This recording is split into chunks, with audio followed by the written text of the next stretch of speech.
Bonjour les incarnés, je suis le devin chinois blanc du livre des mutations, le Yi Jing.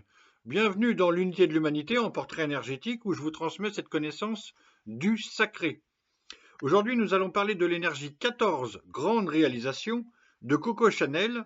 Gabrielle, dite Coco Chanel, est née en 1883 et décédée en 1971.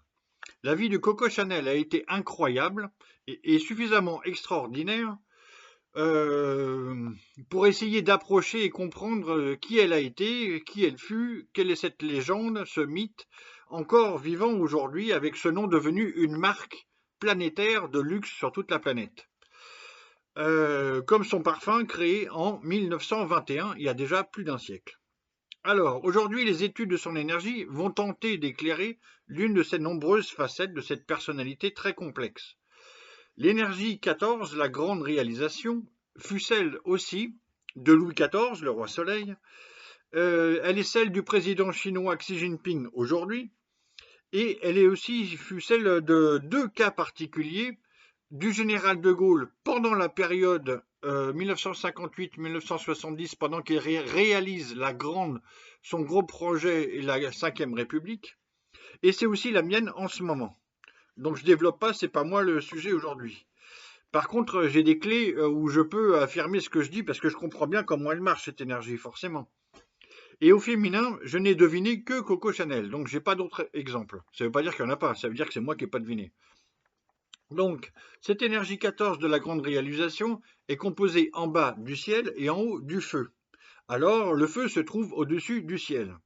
Et la figure des 6 traits montre un dessin de 5 traits yang avec un seul trait yin à la 5e place. Et c'est ce yin à la place souveraine qui donne toute sa caractéristique à cette figure, à cette énergie. L'étude du jugement n'indique qu'une seule sentence, avec indiqué 2 des 4 qualités du ciel-terre. Je développe pas, j'ai déjà dit. Fondamentalement favorisant. Donc c'est l'expression de ce jugement. Qu'est-ce que ça veut dire? Cela signifie que quand vient l'énergie de la grande réalisation, il y a une telle aptitude à réaliser qu'il est possible de déployer son énergie créatrice, quelle que soit l'action envisagée. Pour Coco Chanel, quelle que soit l'aventure qu'elle est en train de vivre, elle intègre tout et transforme tout dans son art de créer des vêtements de la haute couture. Alors, Coco Chanel créait 2 collections par an. Je ne sais pas exactement aujourd'hui comment ça tourne, comment il faut s'organiser, je ne sais pas. Mais elle créait deux par an, 2 collections. Donc elle bossait énormément. Contrairement aux autres, chacun a sa méthode, mais elle dessine pas ou peu. Elle travaille la matière, le jersey ou le tweed, surtout mousse et ses apports personnels, directement en France par rapport à l'Angleterre ou ailleurs, directement sur le mannequin vivant, avec le ciseau, avec les épingles à la main. Elle s'inspire de la vie pour parfaire son art dans le geste. Okay, elle est dans le geste créateur. Par exemple, quand le grand amour de sa vie décède dans un accident de voiture, elle est endeuillée et le noir va s'ériger au milieu de son style. Okay, avec beaucoup de noir et une collection tout en noir, comme si elle portait encore le deuil. Et après, il y aura beaucoup de noir et blanc pour caractériser son style. Pour présenter cette énergie 14 de la grande réalisation, Javary et Faure écrivent que la grande réalisation, c'est rendre réel. C'est ça l'expression qui est juste, le raccourci, la clé, rendre réel.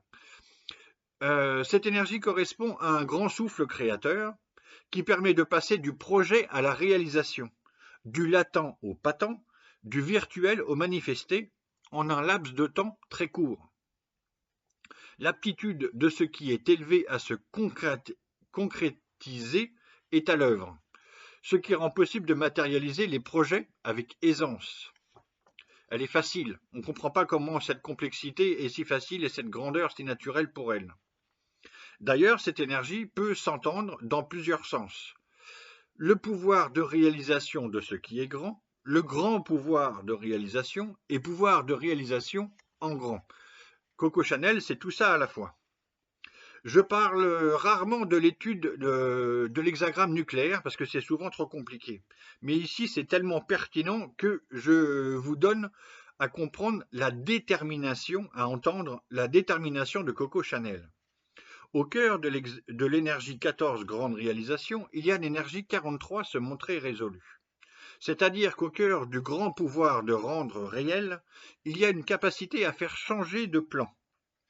La grande réalisation manifeste ce changement de niveau par le passage du projet à la réalisation. Ici, toute force latente peut se matérialiser et trouver sa place dans la réalité visible. Alors, l'étude de la 10e aile, qui nomme donc cette énergie en présence par un synonyme, stipule tous. Seulement le mot tous. Et effectivement, ici, il faudrait, dans le cas de Coco Chanel, dire toutes. Pourquoi? Coco Chanel le dit elle-même. Sa grande réussite est d'avoir habillé la femme, les femmes, avec une élégance dans son quotidien et avec cette élégance de la femme de la rue qui est très à l'aise dans ses vêtements. C'est une révolution. Et même toute la silhouette de la femme, elle retire le corset de la femme et la femme va s'amincir, s'affiner dans ses formes et dans sa silhouette. Et dans la tenue des vêtements et dans les formes des corps. Coco Chanel apporte tout ça dans la modernité de sa vision des femmes. Et ça provient de sa façon de vivre aussi. Tout ça est lié d'un bloc, évidemment. L'étude de la grande image, qui parle donc du rôle de la personne dans la société, formule l'être accompli ainsi en atténuant les défauts, c'est très important, en atténuant les défauts. Il y a cette dimension d'équilibre aussi. Et en rendant manifestes les bonnes actions, parfait les mandats. Alors c'est un peu complexe, je ne pourrais pas approfondir toutes les parcelles de cette grande image, mais je vais en aborder quelques-unes. Qu'est-ce que ça veut dire? Beaucoup de choses en fait.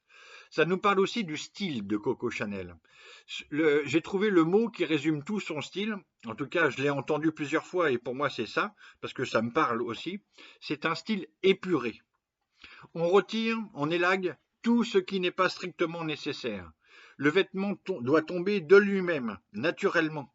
Elle choisit donc le jersey puis le tweed. Donc ça fait partie de ses aventures pratiques en Angleterre avec des Anglais, notamment parce que ce tissu ne se froisse pas dans la valise de voyage, par exemple.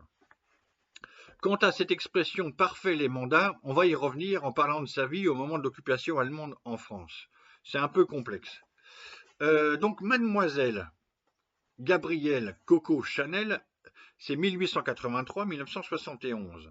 C'est une créatrice de mode, une modiste, modiste ça veut dire créatrice de chapeaux, une grande couturière et une femme d'affaires, évidemment.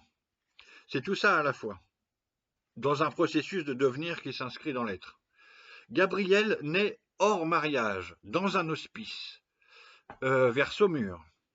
Sa mère est lavandière avec ses 5 enfants, dont 3 filles. Son père est un colporteur qui travaille sur les marchés et qui boit trop. Il vend des aiguilles, des rubans et de la dentelle. Par blessure et par mystère, Coco Chanel ne racontera jamais la vérité de son enfance. Il a fallu enquêter, c'est pas moi, c'est d'autres qui l'ont fait, et j'ai trouvé quelques bons documents qui réajustent un peu la vérité qu'elle raconte elle. Parce qu'il y a ses blessures et il y a sa part de mystère qu'elle anime exprès. Mais les deux sont liés. Où est le mystère, où est la blessure? C'est très difficile. Et ça demanderait beaucoup de temps. Elle dit simplement d'elle-même, Coco Chanel, ne pas regretter d'avoir été profondément malheureuse dans son enfance. Car ça l'a construite autrement, avec moins d'illusions, plus d'esprit pratique. Donc sa mère décède quand elle a 11 ans. Elle raconte que c'était quand elle avait 6 ans.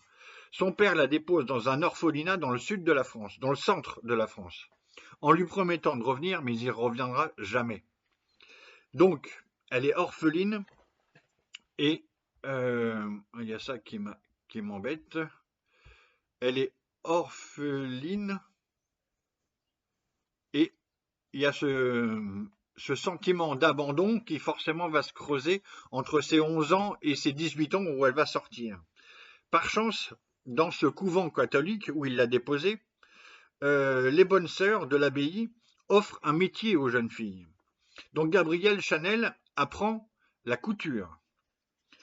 Alors, comment elle est douée, comment elle n'est pas douée, on n'a aucun témoignage, mais elle a un savoir-faire quand elle ressort. On la retrouve à 20 ans. On l'envoie travailler en ville, à Moulins, c'est dans l'Allier, dans le 03.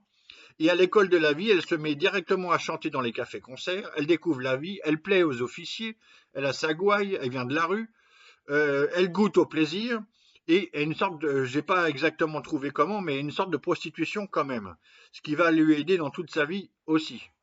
L'aventure est en route. Un officier français, Étienne Balsan, la retire de la rue. Il a un château, il a des chevaux, il joue au polo, elle apprend à monter et elle devient l'une de ses maîtresses. Bon, dans la misère, ses deux sœurs meurent tragiquement. Gabriel recueille l'enfant qui s'appelle André Palas. On ne saura jamais si c'est son réel fils, parce qu'elle a dû se faire avorter ou etc., ou c'est un fils d'une de ses sœurs. On ne saura jamais. Survient la rencontre de son grand amour, Arthur Boyd Capel. C'est un Anglais, richissime. Coco Chanel s'habille en pantalon et chemise cravate comme les garçons d'écurie où il y a les chevaux. Boy, son surnom, comprend que Gabriel a besoin de se réaliser. Le mot est très juste. Je l'ai entendu et c'est exactement ce qu'il fallait dire. Elle veut se réaliser et il comprend. Il a de l'argent. En 1910, il lui accorde un crédit pour qu'elle ouvre sa boutique de chapeaux, de modiste. Elle est modiste et elle vend des chapeaux, mais elle confectionne les chapeaux et elle monte son équipe. Survient la Première Guerre mondiale. Capel et Coco sont à Deauville avec les femmes de la bourgeoisie, mais qui n'ont plus de couturière. Donc, opportune, Coco s'adapte et transforme ses modistes en couturières et ouvre sa boutique à Deauville, avec des vêtements en jersey qui donnent une nouvelle silhouette au corps des femmes. À la fin de la guerre, en 1918, elle peut s'acheter son premier magasin à Paris, au 31 rue Cambon. Peu à peu, elle va acheter, avec son immense fortune, les cinq immeubles dans cette rue, et si bien qu'elle va dormir au Ritz, et elle va aller travailler au rez-de-chaussée, c'est la boutique, à l'étage, c'est l'atelier de confection, et à l'autre étage, au deuxième étage, ça va être son appartement, où il n'y a même pas de chambre, elle va dormir en face. Ok, elle arrive à midi et tout le monde s'affole, aïe, on bosse. Donc ça y est, le mythe est sur les rails, Mademoiselle Coco Chanel devient une légende vivante. Dans la suite de cette aventure, que j'ai pas le temps de développer, ce serait trop long, on est dans un petit format, il y aura une immense fortune, une décennie avec Missia et le tout Paris artistique, Reverdy, Picasso, Cocteau, Stravinsky.